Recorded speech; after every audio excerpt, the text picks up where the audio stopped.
Ռոբերտ Քոչարյանի և մյուսների արդարացումից 3 տարի անց վերաբացված սահմանադրական կարգի ենթադրյալ տապալման գործով դատախազն այսօր դատարան է ներկայացրել մեղադրանքի փոփոխված տարբերակը։ 20 օր առաջ մեղադրող կողմը արարքի իրավական գնահատականը փոխելու համար միջնորդություն էր ներկայացրել դատարան։ Դատարանը բավարարել էր միջնորդությունը, նաև պահանջել վերացնել խախտումները, որոնք եղել են վերաբացված գործով մեղադրանքի որոշումներ կազմելիս։ 3 հատորանոց նոր գործին ծանոթանալու համար պաշտպանները դատարանից պահանջել են 1 շաբաթից ավելի ժամանակ, համոզվելու, որ մեղադրանքում այլ գնահատականներ չեն ավելացել։ Ֆիզիկապես մի շաբաթը 3 հատորը համադրելու համար կարող է բավարար չլինի, դրա համար կընտրում եմ հաջորդ դատական նիստը նշանակել ամսի 17-ին։ Փաստաբան Արամ Բարթևանյանի պնդմամբ աչքի տակով նայելու բան չէ, պետք է մանրամասն ուսումնասիրեն վերաբացված գործի փոփոխությունները ու եթե պարզվի խախտումները չեն վերացվել, ապա դատարանի նախնական որոշմամբ պետք է գործի քննությունը շարունակվի սկզբնական մեղադրանքով։ Իսկ դե սկզբնական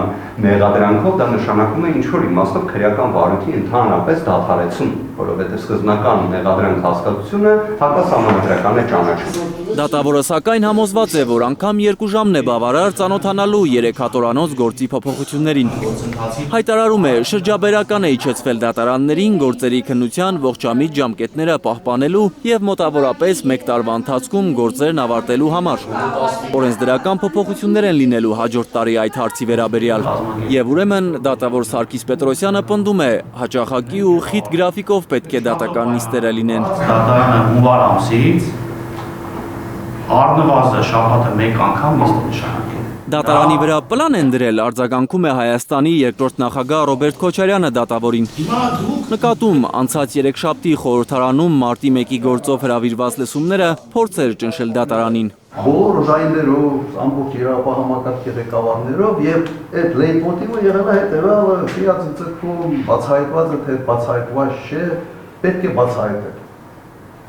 Բայց ոչ չի խոսացել, ինչու բացահայտել։ Դատավոր Սարգիս Պետրոսյանի խոսքով ինքը արհեստական բանականությանն է դիմել ու եթե ամսական 1 նիստ նշանակվի, ապա 8 տարի է պետք այս գործով քննությունն ավարտելու համար։ Երկրորդ նախագահն էլ արհեստական բանականությանը այս քրեական գործի վերաբերյալ այլ հարցով է դիմել։ Դիմել է արհեստական բանականության հետևած հարցադրումով։ Հնարավոր է արդյոք առանց քրեական հոդվածի մարդ ունենալ մեղադրելի կարգավիճակ։ Եվ արդյոք կա որևէ այս երկրագնդի վրա որևէ մի երկիր, որտեղ դա հնարավոր է, 200 երկրներից մեկը։ Շատ երկար աշխատելուց հետո, ամբողջ big data մշակելուց հետո, ինձ ասել են սա աբսուրդ է։ Սա անհնար է։ Այս գործով անցնող խորհրդարանի Հայաստան խմբակցության պատգամավոր Արմեն Գևորգյանն էլ կասկած ունի, որ շտապելը քաղաքական դրդապատճառ ունի։ Նրա խոսքով առաջիկա խորհրդարանական ընտրություններից առաջ քաղաքական տեսարաններ են պետք։ Եվ ըստ էության ակումբը այն դրամա, որովհետեւ այս process-ի մասնակիցները ուրիշ բանով չզբաղվեն, բացառապես կան շաբաթը ներկայացնեն եւ քաղաքական բոլոր process-երի մասնակցություն սահմանափակ։ Ավելի քան 2 ժամ տևած նիստի վերջում դատարանը որոշում է հաջորդ նիստը 1 շաբաթ հետո դեկտեմբերի 1-ին նշանակել։ Էդգար Ղուշչյան, Նորայր Շարբաթյան, Հայլուր։